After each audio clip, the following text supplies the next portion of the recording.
Hey everyone, welcome to another episode of Career Focus. In today's conversation, I sit down with Dr. Chela White, who's a senior executive advisor at Indeed.com. She's really smart and successful, but she's also just a really cool person that's super involved in both her professional world and personal world here in Austin, Texas. Shayla is also an international speaker who talks about talent, career, and lifestyle topics. You'll hear in today's conversation a little bit about what keeps her busy, both in her professional world and in her personal life. We'll hear a little bit more about what she speaks about internationally to different audiences. And together, she and I unpack perfectionism and burnout and what those two topics mean and how they correlate together and ways that we can manage those despite the challenges that they bring to us on a daily basis. We also talk about a quick strategy called contrasting, where you can learn how to have a crucial conversation with someone, as you set boundaries when you're experiencing burnout. So if you're someone that considers yourself to be a perfectionist, if you're someone that is experiencing or has experienced burnout before in your career, or if you're just considering something new and want to hear someone talk about career strategies from a unique perspective, this is going to be a really valuable conversation for you to hear. So hope you all enjoy. Thanks for listening.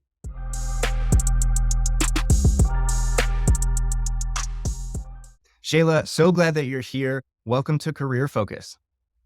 I am so glad to be here. Thank you for having me, Dan. Yeah, I know that you're really busy just in the last few months. You've been traveling a lot, you've been speaking a lot. Tell us a little bit about what you've been up to lately and what keeps you busy. Sure. So you're right. I have been traveling quite a bit, some of it for fun. So not all of it work related. But in terms of what keeps me busy, I work as a senior executive advisor over at Indeed. And that is a very broad job title. What that means is that I consult with our executive clients. So pretty big companies, our executive clients, I consult with them on their hiring and retention and recruitment strategy. And I curate engagements for them to come in and get what they need from subject matter experts to help them perform better in the field of talent acquisition. And so whatever that looks like, we talk a lot about equity, unconscious bias in the hiring process. I talk about diversity and inclusion, but I also talk about work well-being and employer brand. So we run the gamut of topics and it's a really cool job because it's never the same. Every day is a little bit different. We bring Mhm. people to us. Sometimes I travel. I was recently in Atlanta for a huge conference that the company puts on where I was the MC of the conference. And so I do a lot of public speaking in addition to that. So Mhm. yes, Mhm. it's never dull. Definitely. So you do a lot of public speaking internally and externally. Do you have a favorite, looking inward or looking outward? Now, see, that's a hard question. And it's only hard because it's so different, right? When Mhm. I am doing public speaking internally for my company, it's just usually a different topic. Whereas when I'm doing it externally and more externally facing, depending on if I'm doing it on behalf of Indeed or if sometimes I work for myself. So I have my own LLC and I go to companies, I'm speaking about different topics. So when I'm Mhm. speaking for Indeed, it's usually, like I said, about that equitable hiring. I talk a lot about that, about brand and employer branding. When I'm speaking outside of Indeed, I'm talking about things that I'm personally interested in. Some of the things we're going to talk about today. So perfectionism, burnout, imposter syndrome. Like I'm having conversations at different companies about these things. In both places, I get to focus on something that I studied academically, which is unconscious bias. My academic research was focused on that. And so I can talk about that both internally and externally. So Mhm. it's hard to pick a favorite. Mhm. It sounds like you've got that unique combination that I've talked about on other episodes of Career Focus, where it's important to try and identify some of your personal values and incorporate as many as you can into your workplace. So that way the work that you're doing feels a little bit less like work.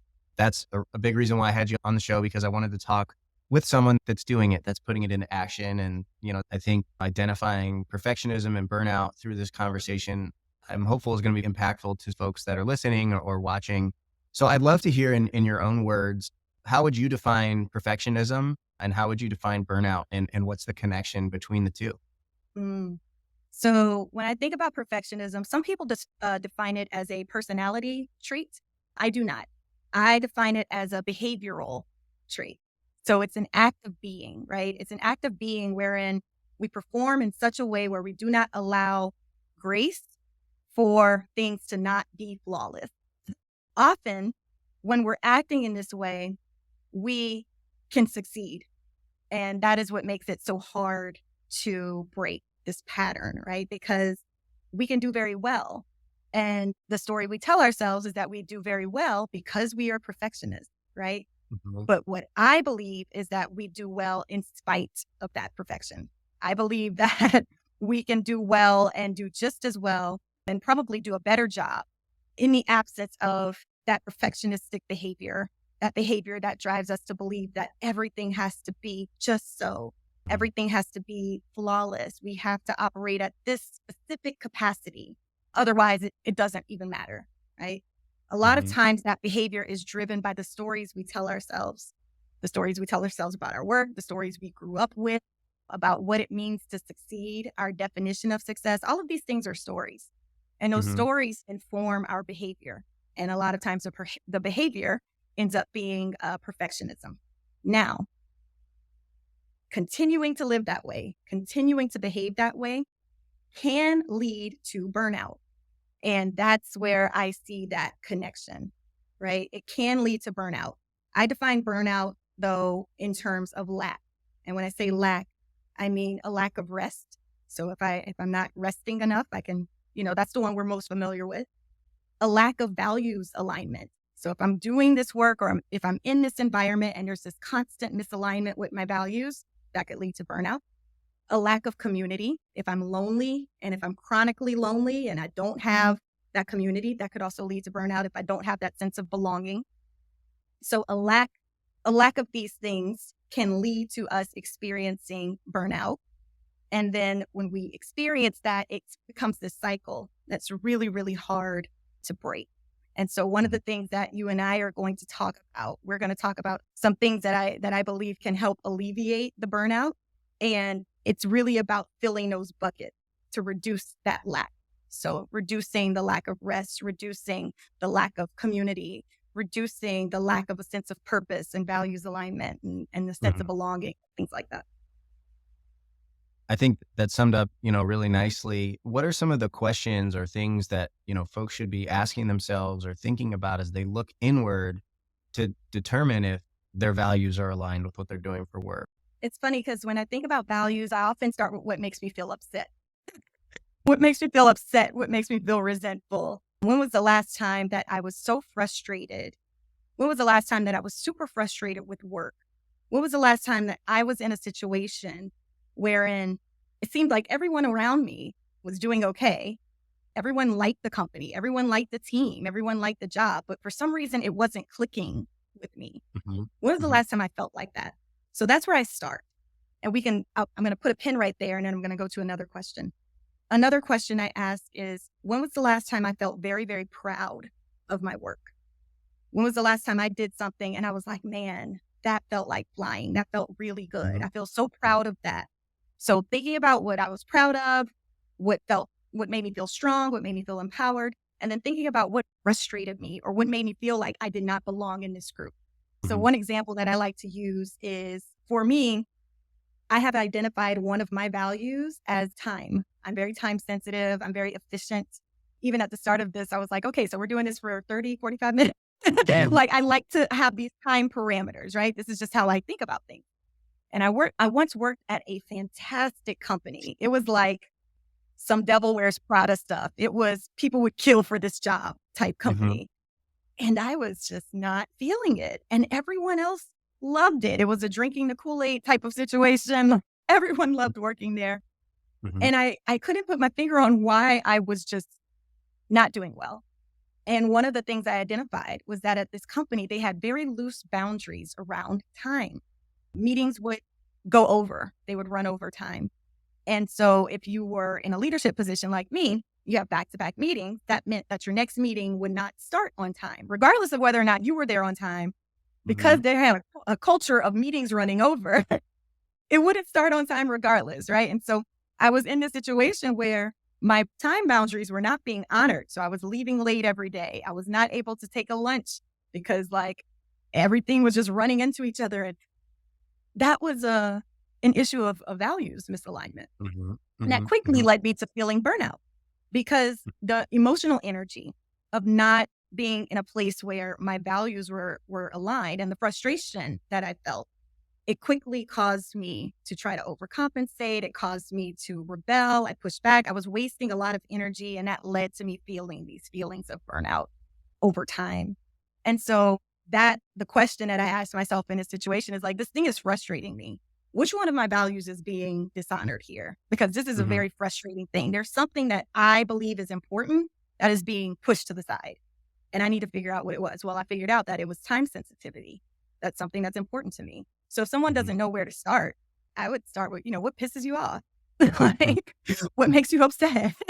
When you think about, when was the last time you were at work or you were in a situation and you were like, man, this this is not it. Like, I don't like it. And everybody else seems to be fine and I'm struggling. That's a good place to start, trying to identify what those values are for you and what's Mhm. important to you. I think that's such a good example. And one of the things you mentioned there at the end is trying to determine how much that value not taking place in your work actually impacts you. I think it'd be perfect in a world where we're incorporating all of our values into our day to day work, but that's not always realistic. Yes. And so that's where you have to sometimes weigh. It's just like shopping for a house. You might want a big backyard. You might want a 2-story house. You might want a basement. You might want a garage, but maybe that's out of your budget. So you have to figure out those things on the list that I want or feel like I need. What do I really not need? And it's kind of the same thing. And it sounds like for you, time sensitivity was a non-negotiable to you. If you can't operate within certain time boundaries that you prefer, if your cup isn't filled with other things that outweigh it, then that's probably the wrong place for you. So I love that example. Exactly. And the other thing I want to say about that is what I encourage when I don't manage people anymore, but when I did, I would always do a values exercise with them. And we would identify, maybe let's pick 10. And then I would say, okay, of this 10, now pick 5, like cut it in half, right? Now, of this Hmm. 5, rate them in order of importance because you're right. Hmm.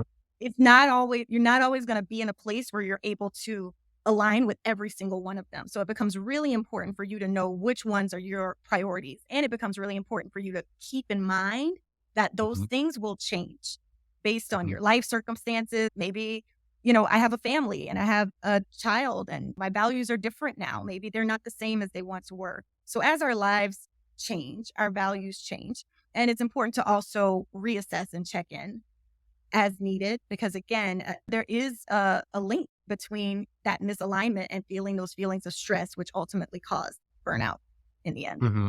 Hmm. Burnout can mean and it can feel different to all types of people based on the settings. If there's a simplified way to define it or know if you're experiencing it, what does burnout feel like? That is a really hard one because you're right, it is different for different people. But I would say persistent feelings of stress or distress is what's going to lead to that burnout. The whole idea behind burnout is like a match being blown out, right? Like the flame is no more. It's just, Hmm. I got nothing left. I'm Hmm. depleted. At the end of the day, I have nothing. I dread Sunday night because Hmm. idea of waking up and going into this place on a Monday morning is just outright depressing. When I was experiencing chronic burnout, it manifested itself as a chronic self-doubt. Things Hmm. that I know that I am very skilled at, I had trouble doing it, right? So I just told you that I emceed a very large conference with thousands of attendees. There were celebrities there. This is what I do for a living. I am a public Hmm. speaker by trade. Well, when I was in the throes of my burnout, I couldn't even get in front of a group of 10 people. It was just the absolute hit that it took on my self-confidence Hmm. was massive. Now that's how it presented itself for me. And the reason I'm sharing that is because like, that's not something we often talk about. We don't talk about the effect of burnout on things like our self-confidence and our feelings of self-worth and the self-doubt and imposter syndrome that accompanies that. We usually talk about it in terms of just feeling tired, feeling, Hmm. exhausted. And those are also symptoms, but it Hmm. presents differently in different people. Hmm. What happens when that flame goes out? Like what happens for you when you cannot find the motivation? How does that present for you? And Hmm. that's the question that I would ask people because ultimately that's what burnout is. It's the absence of motivation. It's the Hmm. absence of that intrinsic. A lot of people would agree with me who were experiencing this, but I got to a point where it was just like, I'll just quit the job and just figure it out financially. Hmm. I'll just quit and I have a little savings. I'll just figure it out because Hmm. it started to put that lack of motivation is a very, very hard hump to get over. Hmm. Hmm. And some people do that. There are Yeah. people very close to me that they just had enough and something happened on a particular day that was the straw that broke the camel's back and Mhm. they left that job. I've talked with another guest on the show before where we talked about taking a sabbatical. And sometimes if Mhm. folks have money saved up and they can realistically do that in a way that's not going to pull them back in their life, then that can be a way to provide some clarity and repurpose for themselves in their career. But at the same time, of course, you have to determine, can you financially support yourself if you don't have a job, or are there ways of turning it around? And that's actually the next question that I had for you. If you feel confidently that you're experiencing burnout, do you feel like there's a way to correct that and make it better? Or do you feel like at that point you're just managing it? That is such a good question. And I am going to be 100% transparent with you. This is still a question mark for me personally. I did another interview with the CEO of Indeed talking about this. And Hmm. I think I even said to him, I don't even know if we get over it. I don't know if we get over it or if we just go back to work. Like, I don't know. But this is what Yeah. I have found can help mitigate some of the effects of it. To back it up a little bit, I did a qualitative study just to try to understand how certain groups of women, Black women who work in professional settings like myself, were navigating feelings of burnout. I wanted to see if people were actually getting over it or if they were just going back to work. Now, spoiler alert, I don't know. Okay. So we're still trying to figure that out. But there are some things that people were doing to try to alleviate it. And one of the most surprising things that I found was finding a sense of community, whether that be at work or outside of work, finding a sense of community and creating a sense of belonging for yourself and letting other people create that sense of belonging for you. Mhm. Making the space for other people to show up for you is huge and it is very Mhm. hard. If the story you tell yourself is, I am self sufficient, I am independent, I can do this on my own, right? Like there are these stories that we tell ourselves that make it really hard for us to create the space for other people, our communities, to show up Mhm. for us. But if you can find a way to do that, that is one way to alleviate some of the stress of the burnout. We talk about the financial stability. We can't all afford to take a month off from work. We Absolutely. can't all afford to take that kind of pay cut, but we can afford to find community because we can do that with or without financial resources, right? We Mhm. can create space for people to show up for us. And so that's probably, if I was going to offer anybody any kind of advice, I would say find your folks and create a space for them to show up for you. And if you are having trouble with that, like try to be what you would want people to be for you. So I'll give you an example. I started a community group called the Sister Circle, where I gathered Black women. We got together and we talked about the feelings of burnout, the feelings of perfectionism that we were experiencing, the people pleasing that we were doing that was leading to this kind of behavior.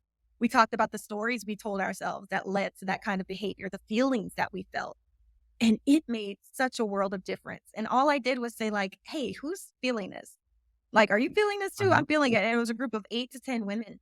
And we did this over the course of 6 weeks. Now, I'm also an overachiever. I know that. Like, I know that, like, it's not in everyone to coordinate this. It doesn't have Mhm. to even be that significant. It can be one other person. That is still Mhm. community. That is still relationship. And that's still an opportunity to show up for each other. So that's what that would be my piece of advice for that. I have a funny story for myself related to that last one about finding just one person that can help you feel a sense of community. So sometimes just at the end of the day or the end of the week, I'll gripe and moan about work to my girlfriend. I work from home a lot of times, so she's the only person I have to turn to sometimes in a moment's notice to gripe and moan or even praise work, whatever it is. And there was like a 3-week period where I guess she recognized some patterns in things I was saying and realized that I was bitching more than usual. And so Mhm. she's like, Dan, I'm here for you, but at the same time, I'm not there. I think you need to find, and these were her words. She said, I think you need to find a work bitch. And what she meant was find a buddy at work that is experiencing the same thing because, while she's there to listen to me and help me through some of those Mhm. things, she doesn't know what it's like to work for my company. Yes. She doesn't know what it's like to provide solutions. And even if I'm not complaining to her about work, I'm probably going to complain to her about something else. And the same Yes. strategy she uses to help me with X doesn't mean that it's going to help with Y. So find a work bitch to gripe and moan to. Find And a work bitch. That is real. Put that on a now t-shirt. So if I ever get merch made for the podcast, that'll be the first thing. It'll be like hashtag work or something. But It's true. But the reason though, Dan, the reason that that works is because someone can validate your experience for real and you can mhm, believe them because they can say, you know what, me too. Like this happened to me. We work at the same place. I mhm, get it. Or we work in the same industry. Like me too. Like it's the same. And that validation goes a really, really long way. It really does. mhm. Yeah. Absolutely, absolutely. So let's say that someone is in a burnout stage and maybe they're working to manage it or they're looking to get out of that situation entirely. What are some things that folks can do in the meantime to continue to take care of Mhm. themselves? You know, we're in a Sure. place where people are having more and more access to therapy and therapeutic resources. And I think that's great. And there are certain principles from talk therapy that are Mhm, entering the mainstream more and more. And one of these principles that we are leaning into heavily is this concept of setting boundaries and like setting parameters for mhm, ourselves. And mhm, we talk about it, but I don't know if people know what that means. I think people think they know what it means, but boundaries, these parameters that we set for ourselves to help us live a life wherein we're not overextending, we're not self abandoning, but instead we are taking care of ourselves and prioritizing our well being as much as we can. And that can be a really hard thing to do. And I use women as an example because a lot of times women and Black women, women of color, we have been socialized to overextend ourselves in the name of care, consideration, love, affection, whatever. And that again leads to that burnout. But what I would suggest to people is to start looking at, to my earlier point, start looking at what makes you feel resentful. If there's something that makes you feel resentful, chances are you need to set a boundary. Like if there's something, if you're walking through this life and you're like, every time I get on a call with this person, they monopolize the conversation and it's just like so frustrating and I hate it and I don't want to do this is an opportunity. This is like a sign that you need to set a boundary in some way. mhm, And if you still don't know where to start, like if you're like, I don't even know like how to begin, my recommendation is to make one small promise to yourself and keep it every single day. Try it for a month. And when I say a small promise, so I started this. My small promise was because I had a lot of trouble setting boundaries. So my small promise to myself is every morning when I wake up, before I do anything, I'm going to have a glass of water. That's it. Before I do anything, I'm going to have a glass of water. Like I'll get up, I'll, do my skincare, do all that stuff. And then I'm going to have a glass of water. I'm going to just sit down and have that. And then I'll do whatever needs to be done. mhm, And that seems like a very small thing because it takes what, a minute to do that? And for a time it works because like I'm like, yes, this is my small promise to myself, my glass of water to myself. But you would be surprised at how often that 1 minute gets infringed upon. My sister calls me at 7 o'clock in the morning, right? mhm, Or I get a message from my manager who lives in Germany. So it's regular time for him, but it's 7:30 for me and I'm drinking my water and I have to stop myself from picking up the phone and I have to say, no, no, I'm gonna finish my glass of water and then I'll do whatever else. That is practice, right? That's practice. It's practicing setting a very small boundary. It's practicing keeping a small promise to myself. And when you mhm, think about boundaries in that way, it's a promise to yourself. It's a small promise to yourself that you're going to take care of yourself however you need to. When you think about it that way, it starts to become easier to identify ways that you might be self abandoning, ways that you might be letting that boundary be a little bit too permeable or letting it mhm, slip. But I would say start there. In fact, I encourage everybody listening to set a very small promise that they can keep to themselves. You can use the glass of water thing. I took that from somebody else. So like do mhm, something for yourself, something that is very small, very low stakes, right? Like it's not the end of the world if it doesn't happen, but at the same time, it gives you the opportunity to practice not self-abandoning, practice keeping the promise. And if someone infringes on that, practice setting the boundary so that you can get mhm. better at Mhm. I like that, and I think the beauty of that is that it forces you to reflect on yourself and figure out what's important to you as a person it. Mhm. first and as a professional second. For Yeah. you, that glass of water was probably a way for you to, like, mentally stimulate yourself before you jump into working, or it's a Yeah. time for you to just, like, be present before you Yes. start talking to your sister on the phone, like you said. An Mhm. example for me, I had a supervisor a few years ago who loved to do he liked to get lunch, when I would go into the office, which I very much appreciated, but it became a work meeting over lunch. Yeah. And Yeah. that wasn't the initial goal of why we were getting lunch. And, I had to tiptoe around this topic, but it was very well received. But basically, I had to tell him, like, my lunchtime is my chance to recharge. It's my chance Yeah. to like refuel and, you know, mentally digest all the things that happened earlier in the day and get ready for what's ahead. And as much as I enjoy the time that we get at lunch, and especially the quality time that we get between supervisor and employee, I'm having a hard time sometimes going into the afternoon without having that mental Yeah. break over lunch. And so that's just another example where it involved somebody else. But just as you reflect on what's important to you on a daily basis, trying to incorporate those more and more and set those boundaries that you were talking about, I think is a Yeah. great strategy. And I also want to just encourage people to practice the language. Like there's nothing wrong with practicing how you're going to say this to someone because it can feel really intimidating. Like you had Mhm. this conversation with your supervisor. So that could be a really intimidating thing. I always encourage people to use a skill called contrasting. That is part of the Crucial Conversation. If you guys haven't read it, the Crucial Conversations is a framework for having hard conversations. But there's a skill called contrasting where all you do is state your intentions, right? Look, I'm not Mhm. trying to be disrespectful or I'm not trying to be unappreciative. I love having lunch with you. I'm just trying to make sure that I can get the mental break that I need so that I can do my best work. And so Mhm. because of that, XYZ, right? So like a contrasting statement is when you state your intention to someone. I'm not trying to blah, blah, blah. I'm just trying to do XYZ. So how Mhm. might someone misunderstand your intention or get offended? You try to curb that before you even state the boundary. And then that way it makes it a little bit easier to set that boundary with. I agree with you to kind of recite it and practice it.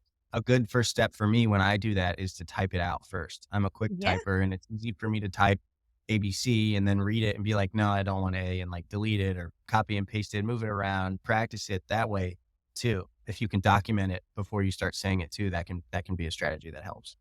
So Shayla, I want to ask you a little bit more about some of your personal passions and things that you'd love for the audience to learn more about you and things that you're involved with. Sure. We can go on and on. So there are a couple of things that I'm involved with around the community. So I do live in Austin and I do a lot of, it's really important to me to do social impact work. Social impact is one of my values. And so I try to work in alignment with that. And so there are two organizations that I volunteer with that I just want to share for anybody who's looking to volunteer or looking for something similar in their hometown. So the first is called Keep Austin Fed. And this is a food rescue program. They have them all over the United States. And basically, a food rescue program is where a program where we go and pick up surplus food from restaurants, from grocery stores, and we deliver it to our neighbors in need of nourishment. So we deliver it to different communities, different shelters, so that that food doesn't go to waste. And there are, if you just get on the Google and you search for food rescue in your city, chances are there's a nonprofit very similar to the one that we have here that allows you to do that. And it takes about 1 hour. So I do that like every other week. I spend an hour doing food rescue. And I think that, I don't know, it's a little way of giving back. It's something that's important to me. So that's thing number one. And then another organization that I'm very proud of, I'm on the board of a nonprofit called Little Bit of Good.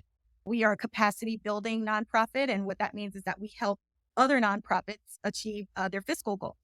We offer fiscal support, but we also offer training and development, capacity building so that people know how to write grants, how to analyze and get the data that they need to demonstrate how they're allocating resources and funds so that they can get the help that they need. What we saw was that there's a huge disparity in financial resourcing between Black led nonprofits and nonprofits that do not serve the Black community. And so we wanted to help these Black led and Black serving nonprofits in Central Texas achieve their financial goals. And so we have a nonprofit. It's called Little Bit of Good. I encourage everybody to check us out. It's a personal thing. It's very close to my heart. And I think that I'm just really proud of the work. So I wanted to share that with you. And we've talked a lot about community in this conversation. And it's so important because we're in the throes of a loneliness crisis in this country and I think in other parts of the world. And we were never meant to live this way. We were never meant to live in this isolated state. We need other people. But due to a bunch of factors, some of which are outside of our control, some of which are, just societal, a lot of people are walking around feeling very, very lonely and very disconnected. And so I started this project. It's still very new. It's called Hey Stranger here in Austin, and it is a social dining experiment. My question is, can we build a lasting connection, people that we've never met, over dinner? Like, are there ways that we can connect? And so what it is people sign up, they RSVP for a dinner at a secret location. They don't know where they're going until 24 hours beforehand. And then they come to this location and they have dinner with six strangers that they've never met. And as a host, your host will facilitate a guided conversation, asking a series of questions to help everyone at the table get to know each other better. It's a really simple concept, but the goal is to help people find connection in whatever way that we can do that. And it's also to eat really good food. But it's to help foster a sense of community and connection among people who might not have otherwise ever met. And I'm Mhm, seeing a lot of success because what I'm finding is that people need spaces like that.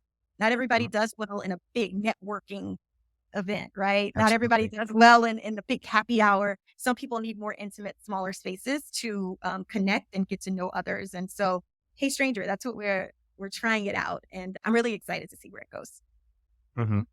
And if folks are signing up for that, is there a maximum amount of spots, or do you provide, a certain number of facilitated tables regardless of how Mhm. many folks sign up? Yeah, so the maximum amount of spots is 7. So I only allow 7 spots per month. So it is Mhm. very it's very get in where you fit in. I didn't Yeah. expect for it to take off the way it did. My very first one sold out in like 20 minutes. Mhm. But it just shows that people are looking for opportunities to connect in a low Mhm. stakes environment. So Mhm. again, to my point about networking, a lot of networking events are very career focused. They are very large scale, and they're not necessarily meant to build authentic connection. They're more meant to capitalize on potential career opportunities, which is great. Right. There's a time and a place for that. Um, but it's very small. There's only 7 slots available. I might open up more if people are interested and we continue to see success from it. But if you follow, I do let people know when the spots are opening up so that they can set an alarm and get a ticket. Well, I'll definitely put the social media handle for Hey Stranger into the show notes and make sure we Please. promote it. And I think that all the initiatives you just mentioned is really important. I think for minority groups and various populations, not just funding, but also training and human resources around grant writing and grant education is super important. Like, yeah, in theory, the ability to write a grant for XYZ can be great. But then when you actually get into the grant writing process, it's really tricky. Not everyone knows how to do it. And even if they do, they don't necessarily want to spend the time on it. So if there's anyone listening that's a grant writer that wants to get involved, I'm sure that there's opportunities for that. And then I'm a big foodie, and partly why is because some of the best conversations that I've ever had with people is over dinner. And some people that I met when I first moved to Austin, for example, 5 years ago, that I never knew before, I still stay in touch with because I met them at some type of event that was over dinner. So I'm passionate around these things too, and I'm so glad that you're involved with these, Shayla. If anyone has any questions or just wants to get in touch with you, is there a best recommendation on how they should do so? Sure. Yeah. I'm on the socials. I'm on social media. My Instagram is probably the most accessible. So it's at Dr. my first name, Chela. Gosh, can I spell my name? Dan? That's Chela Marie. So at Dr. Shayla Marie on Instagram. I encourage you all to check me out, follow me there. I am responsive. So if you ask me a question, I will reply back to you. I'm also on LinkedIn. So my first name, and my last name, White. You can find me on LinkedIn. You're free to reach out there, but sometimes those LinkedIn messages will go to like a different folder. So like if you do connect, just send me a note and then that way I can know how you found me and I'll connect back and we can chat that way.